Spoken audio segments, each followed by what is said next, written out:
अमर कथा पार्वती जी को, अमर कथा केवल जगत जननी जगदम्बा अम्बा पार्वती को सुनाई दी। हाँ, कथा एक स्त्री के जीवन में जब आती है तो वो कथा को जनमानस को परोस देती, परोस।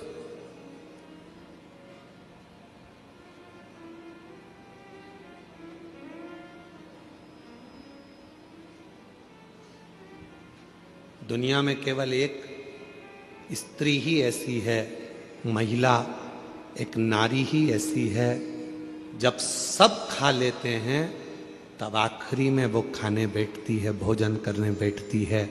जो मिल गया उसमें भी उसकी तृप्ति होती है, नहीं मिला उसमें भी उसकी तृप्ति होती है। दूसरे को खाता हुआ, प्रेम से भोजन करता हुआ देखकर वो संतुष्ट हो जाती है, वो संतुष्ट हो जाती है। एक नारी, एक स्त्री।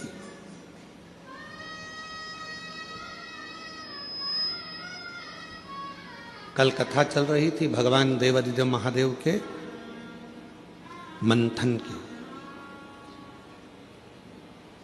और मेरे भोले बाबा ने कंठ में विष को रख लिया था और मां पार्वती जी ने उसको रोक लिया था अंदर उतरने से पहले।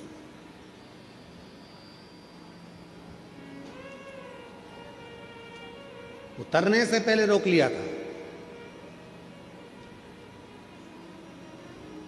दुनिया के आधे से ज्यादा क्राइम घर में रहने वाली स्त्री रोक सकती है। घर में रहने वाली नारी, घर में रहने वाली एक महिला दुनिया में होने वाले आधे से ज्यादा क्राइम को रोक सकती है। कैसे रोकेगी? अपने पति को अच्छा उपदेश देकर, उसको समझाकर, अपने बेटे को अच्छा संस्कार देकर, अपनी बेटी को अच्छा ज्ञान देकर, अपने ससुर को अच्छा ज्ञान देकर, अपने पिता को अच्छा उपदेश देकर, अपने भाई को अच्छा ज्ञान देकर, उपदेश देकर। दुनिया में किसी सरकार की इतनी सामर्थ्यता नहीं है जो क्राइम को रोक सके। क्राइम को केवल एक रोक सकती है, वो घर की केवल नारी होती है जो अच्छे संस्कारों से इन क्राइम को रोक सके। एक कथा बचपन में पढ़ने को मिली थी, शायद हमें उम्मीद है कि आपने छत्तीसगढ़ वासियों ने भी इस कथा को जरूर पढ़ा होगा। हमने पढ़ा है अपने बचपन में, तो तुमने भी पढ़ा होगा। कथा सुनने को मिली थी, पढ़ने को मिली थी। एक छोटा सा बच्चा स्कूल में जाता है पढ़ने के लिए, उसको एक पेंसिल मिल जाती है। वो अपनी मम्मी को आकर बताता है, माँ मुझे ये पेन मिला है। माँ ने कुछ नहीं कहा। बच्चा दूसरे दिन स्कूल गया, कंपास चुरा कर ले आया। पेन का जो बॉक्स होता है बच्चा वो चुरा कर लेकर आ गया। माँ से कहा, माँ मैं आज बॉक्स लेकर आया हूँ। माँ ने कुछ नहीं कहा। थोड़े दिन बाद बच्चा एक किताब चुरा कर ले आया। माँ ने कुछ नहीं कहा। फिर बच्चा कॉपी चुरा कर लाया। माँ ने कुछ नहीं कहा। वो बच्चा धीरे धीरे धीरे धीरे धीरे धीरे एक नामी चोर बन गया। चोर बनकर एक दिन पकड़ा गया, थाने में बंद हुआ।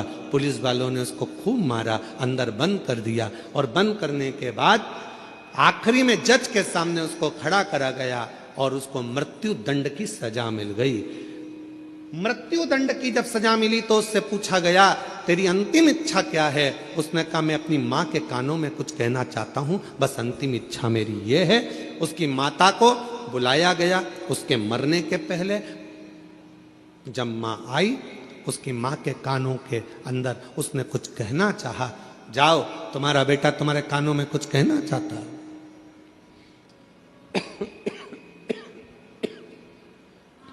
माँ ने कान आगे करा। बच्चे ने गला पकड़ रहा है माइक भाई। बच्चे ने मां के कानों को पकड़ा दांतों से। इतना तेज उस लड़के ने अपनी मां के कानों को काटा कि उसमें से रक्त निकलने लगा। पुलिस वालों ने उसको छुड़ाया। बा मुश्किल से वो कान दांतों से छूटा। आखिरी में पुलिस वालों ने पूछा कि ये तेरी माँ है और तूने इसको दांतों से काट दिया? तो कहा, आज सूली पर चढ़ाने वाली भी ये मेरी माँ है। जिस दिन मैं पहली बार चोरी कर कर आया था, मेरी माँ मेरे गाल पर थप्पड़ मार देती तो शायद आज मुझे फांसी की सजा नहीं मिलती। आज मुझे फांसी की सजा नहीं मिलती। दुनिया में कोई ऐसी सरकार नहीं है जो क्राइम को रोक सके। क्राइम को अगर रोक सकती है तो वो घर की नारी रोक सकती है। अपने भाई को समझाकर, पिता को समझाकर, बच्चों को समझाकर, अच्छे संस्कार देकर, प्रेम देकर, स्नेह देकर अपने बच्चों को गलत जगह से रोक कर वो क्राइम को रोक सकती है। केवल एक स्त्री, केवल एक नारी।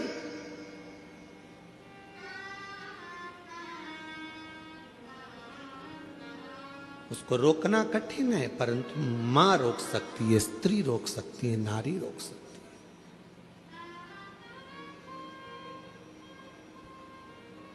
कितना विचित्र प्रसंग है।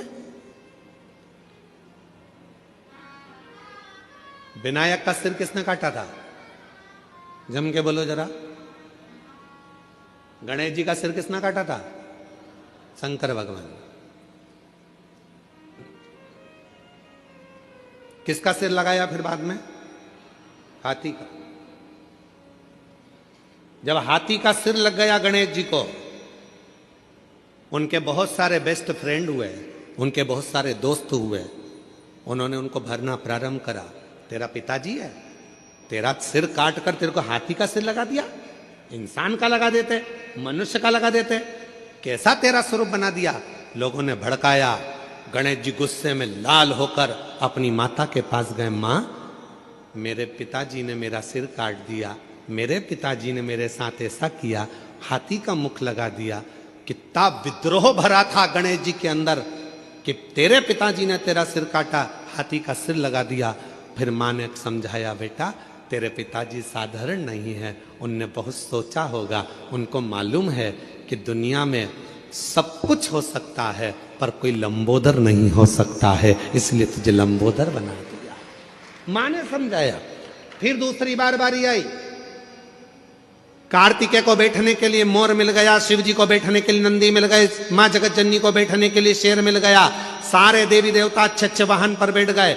आखिरी में गणेश जी को छोटा सा चूहा दे दिया। फिर दोस्तों ने भर दिया। मां, पिताजी को तो देखो, मेरे लिए चूहा दिया, दिख रहा था मेरा इतना बड़ा शरीर है, बैठने के लिए कोई अच्छा वाहन देना था, इतना छोटा सा चूहा दे दिया। मां ने समझाया बेटे को। बेटे के अंदर विद्रोह उत्पन्न हो रहा था। मां ने कहा, बेटा तेरे पिताजी समझदार हैं, उन्होंने चूहा इसलिए दिया। बड़े बड़े गाड़ियां ट्रैफिक में फंस सकती है, पर मोटरसाइकिल और साइकिल कहीं से भी निकल सकती है, इसलिए तुझे छोटा वाहन दिया गया, छोटा वाहन दिया गया। गणेश जी खुश हो गए। मां ने समझा दिया, नहीं तो विद्रोह तो कब का चालू हो जाता। फिर आया बारी। अब की बारी आई कि पृथ्वी की परिक्रमा कर कराना है। मां, सब ने कहा तेरे पिताजी को मालूम था कि तेरे पास चलने के लिए कुछ नहीं, इतना छोटा सा चूहा कितने दिन में पृथ्वी की परिक्रमा करेगा। पिताजी को मालूम था कार्तिकेय जीतेगा, उसको प्रथम गिनती में ला दूंगा। पर गणेश जी, तेरे पिताजी ने तेरे साथ चाल चल। गणेश जी को विद्रोह आया। मां के पास गया। मां देखो, पिताजी ने ये कोई बात बोलना चाहिए कि पृथ्वी की परिक्रमा जो करेगा पहले वो प्रथम गिनती में आएगा। अब तो मेरे पास तो इतना छोटा सा चूहा धीरे धीरे चलेगा, कब तक पृथ्वी की परिक्रमा करेगा। मां ने समझाया, बेटा तेरे पिताजी हैं, वो जानते हैं कि तू इतने बड़े चूहे पर बैठकर पूरी पृथ्वी की परिक्रमा नहीं कर सकता, इसलिए तेरे पिताजी ने मेरे कानों में कह दिया था कि एक काम कर, गणेश जी को बोल देना पूरी पृथ्वी की परिक्रमा ना करे तो माता पिता की परिक्रमा कर लेना, फल प्राप्त हो जाए। जब जब व्यक्ति के दिल में विद्रोह उत्पन्न होता है, जब जब व्यक्ति गलत सोचता है, गलत विचार लाता है, अगर घर की स्त्री, घर की नारी, घर की महिला, घर की माँ, घर की बेटी, घर की बहन, घर की भाभी, घर की बुआ, घर की चाची, घर की काकी, घर की मामी, घर की स्त्री जब उसको समझाती है तो कोई पुरुष कोई गलत काम करने के लिए जा नहीं सकता। विद्रोह कब उत्पन्न होता है? जब घर की नारी उसको भर दे। देख लो तुम्हारे भाई को, देख लो तुम्हारे मामा को देख लो, जब अंदर इतनी ईर्ष्या भर दी जाती है कि पुरुष फिर क्राइम करने को आगे बढ़ जाता है और तलवार लेकर चक्कू लेकर दौड़ पड़ता है। 10 मिनट का क्रोध, उस व्यक्ति ने चक्कू मारा, 10 मिनट का क्रोध आया और मालूम पड़ा वो 10 मिनट का क्रोध उसकी 10 साल की जिंदगी को बर्बाद कर दिया। 10 साल की जिंदगी। किसी की सामर्थ्यता नहीं जो क्राइम को रोक दे। क्राइम को केवल एक घर की मां, घर की स्त्री, घर की नारी रोक सकती। अच्छे संस्कारों